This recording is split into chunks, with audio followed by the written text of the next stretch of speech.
Assalamualaikum warahmatullahi wabarakatuh. Dengan saya Fazra ini NPM 2140402047. Di sini saya akan sedikit memberikan video pembelajaran terkait inflasi.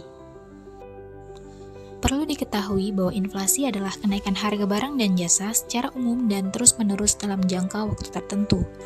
Kenaikan harga dari satu atau dua barang saja tidak dapat disebut inflasi, kecuali bila kenaikan itu meluas atau mengakibatkan kenaikan harga pada barang lainnya.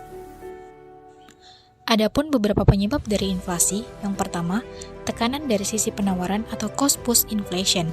Terjadi ketika inflasi disebabkan oleh tekanan dari sisi penawaran atau peningkatan biaya produksi. Hal itu meliputi depresiasi nilai tukar, dampak inflasi luar negeri, peningkatan harga komoditas yang diatur pemerintah, dan negative supply shocks. Kemudian yang kedua, tekanan dari sisi permintaan atau demand pull inflation. Terjadi ketika inflasi disebabkan oleh tekanan dari sisi permintaan atau meningkatnya permintaan barang dan jasa relatif terhadap ketersediaannya. Dan yang ketiga yaitu ekspektasi inflasi, yang merupakan faktor yang dipengaruhi oleh persepsi dan harapan masyarakat serta pelaku ekonomi terhadap tingkat inflasi di masa depan. Faktor ini dapat mempengaruhi keputusan konsumen, investor, dan pelaku ekonomi lainnya. Lalu, bagaimana upaya dari sisi kebijakan moneter dalam menekan inflasi?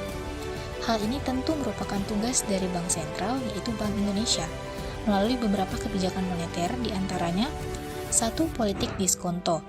Politik diskonto adalah salah satu kebijakan yang dapat mempengaruhi jumlah uang beredar dengan menaikkan atau menurunkan tingkat suku bunga. Dengan menaikkan suku bunga, maka dapat mengurangi jumlah uang beredar. Sebaliknya, jika suku bunga turun, dapat menambah jumlah uang yang beredar. Untuk mengatasi inflasi, kebijakan politik diskonto yang perlu dikeluarkan oleh Bank Sentral adalah menaikkan tingkat suku bunga. Kemudian yang kedua, politik pasar terbuka. Ini merupakan kebijakan yang berhubungan dengan pembelian dan penjualan surat-surat berharga dengan tujuan untuk mempengaruhi jumlah uang yang beredar. Dengan politik pasar terbuka, Bank Sentral secara aktif akan membeli atau menjual surat berharga dengan tingkat suku bunga tertentu. Penjualan dan pembelian surat berharga ini akan mempengaruhi jumlah uang yang beredar. Politik pasar terbuka dapat mengatasi masalah inflasi dengan cara menjual surat-surat berharga yang akan membuat orang-orang tertarik untuk membeli sehingga jumlah uang beredar akan berkurang. Yang ketiga, politik pembatasan kredit.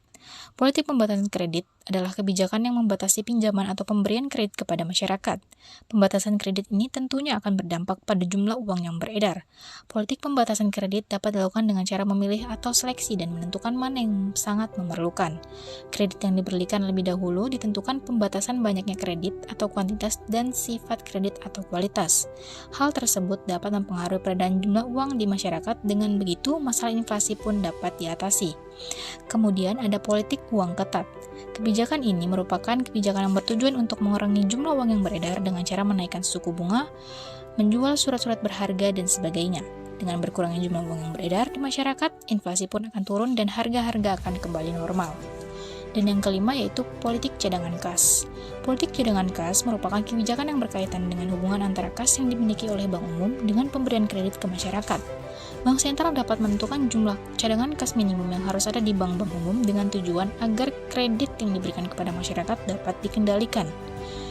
Kebijakan kemudian dapat mempengaruhi jumlah uang yang beredar sehingga dapat mengatasi berbagai macam permasalahan ekonomi termasuk inflasi. Baik, itulah tadi sedikit penyampaian dari saya terkait dengan materi inflasi, khususnya upaya dari sisi kebijakan moneter dalam menekan inflasi, di mana ini merupakan tugas dari mata kuliah Ekonomi Moneter 2 dan dosen pengampu Ibu Bernadette YP Simangunsong SE MSI. Sekian, wassalamualaikum warahmatullahi wabarakatuh.